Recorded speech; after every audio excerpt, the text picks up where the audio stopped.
welcome 2024, bye-bye 2023. So kung ano mga pinagdaanan nyo natin sa 2023, ito ay iiwanan na natin yung mga masasamang nangyayari sa atin.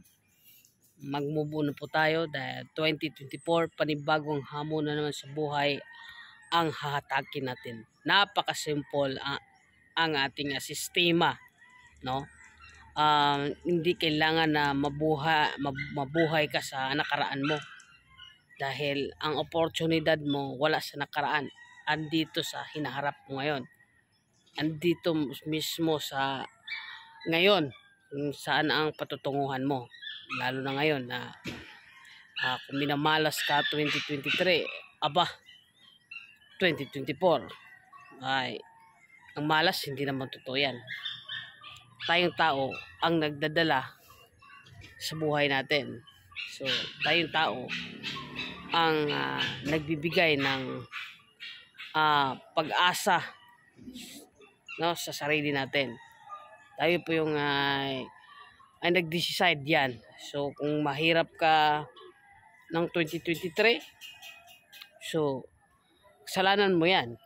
Diba? So, kailangan 2024 ay babawi tayo.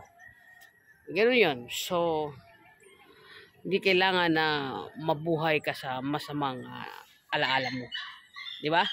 Ayan. So, bilang ikaw, mayroon po tayong mission sa buhay natin. Kailangan malinaw yung mission, vision natin para po ay gaganahan po tayo.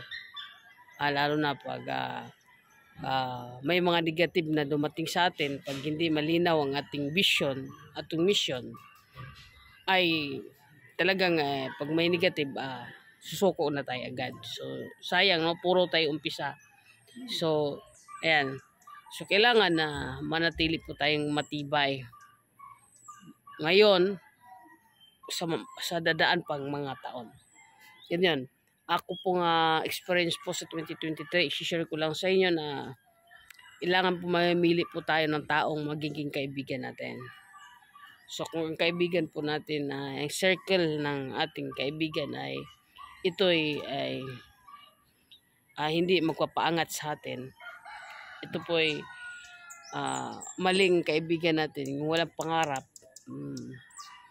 mapunta po tayo sa dyan, magaya po tayo sa kanila na hindi na po mangarap, no? So kung maging kontento, so kailangan ang kaibigan mo yung mataas pa sa'yo, yung may narating na po, no, sa buhay na pwede mo maging gayahin, no, ang kanyang mga ginagawa. Alamin mo ang kanyang ginagawa, kung bakit po siya ay umaasenso, kung bakit po siya malayo ang narating. Yan. So, yun yung pinaka-importante. Kung ang lugar mo po ay napuno ng mga negatibong lugar, so pwede kang umalis sa lugar na yan. Lilipat ka sa ibang lugar. Yun po yung natutunan ko sa 2023. Yun. So, sa pagnilnegosyo ko at ang aking coach passion accessories trading, kasama po sa aking mga investor, magdadalawang taon na po kami ngayon.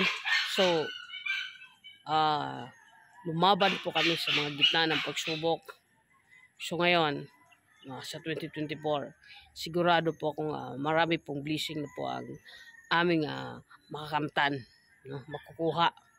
Sigurado yan, dahil ang aming mission sa buhay namin, ang aming vision sa buhay namin, sa mga susunod na mga generation ng paghirapan namin ngayon, ay hindi na po sila maghihirap in the future. Di ba po? Matibay. Pag matibay ang foundation, matibay ang paniwala, kahit anong mga negative darating sa buhay mo, sa kumpanya mo, sa business mo, ito'y mananatili. Ito'y gabayan ng master ng universe, dahil pag ikaw maraming matulungan, mga tao, mga nangailangan sa'yo, ang universe ay maniwala ka dyan, siyang magbibigay sa'yo ng magandang kinabukasan, magandang hindi ka pababayaan, magandang blessing. Hindi mo alam kung saan galing ng blessing, saan lang galing. Diba po? Na kung bakit ganito, di ba? Niwala po ko na mas marami po kang binibigay sa kapwa mo, marami pong balik sa'yo. Yun po. So, yan mo po yung sekreto ng ginagamit ng sistema ng TV Bossing na kahit mahirap, pero kailangan po nating tumulong. Magbigay po na tayo ng trabaho sa kapwa natin. Magbigay po tayo ng tulong sa kapwa natin na wala na pong mahihirap balang araw. Kasi ang imposible maging posible yan. Yun talaga. Kasi pag ang lahat po na tao ay marunong magbinta, sigurado po akong wala na pong mahirap sa Pilipinas. Lahat po yan mayaman na po. So, excuse me, ubo pa rin. So, yun po. So, ang pagiging businessman ay maging masaya po tayo. Ako, masaya ako sa mga ginagawa ko. Siguro kaya hindi ako sumuko dahil pag ako ay makapagpasweldo sa empleyado, makapagbigay ng pera sa mga investor, ang puso ko ay sobrang saya. Hindi mabayaran ng kahit ano saya. Ganun po ako kasaya. So siguro nilagay talaga ako ng universe. Nilagay ako ni Master para po ay ganito po yung magiging trabaho ko, maging mission ko na marami pa po akong matulungan. Marami pong matuto. No? Marami pa pong entrepreneur. Kahit baguhan lang po tayo sa larangan ng ganitong mga sistema, no, ng clothing business. Kakaroon po tayo ng factory kasi ako, nagsimula po ako sa business. Ay talaga namang isa po akong sa financing, sa lending po ako. So first time ko po mag-clothing business. Pero pag opportunity na kasi yung lalapit sa'yo, ay mahirap yun ay tanggihan mo. Kailangan marunong ka tumingin na, ay oportunidad mo, saklawin mo agad. Yan po. So, maraming salamat. Happy New Year sa lahat. So, naway sa 2024, mabago na lahat ang buhay natin. Lahat po na tayo mayaman. Wala na po mahirap sa atin. Ayan, so, para sa akin, nasa tao, nasa iyo. Kailangan gustong yumaman. Magdesisyon ka. Matuto kang magbinta. Hindi po, ikakahiya mo ang magbinta. Kahit anong meron ka ngayon.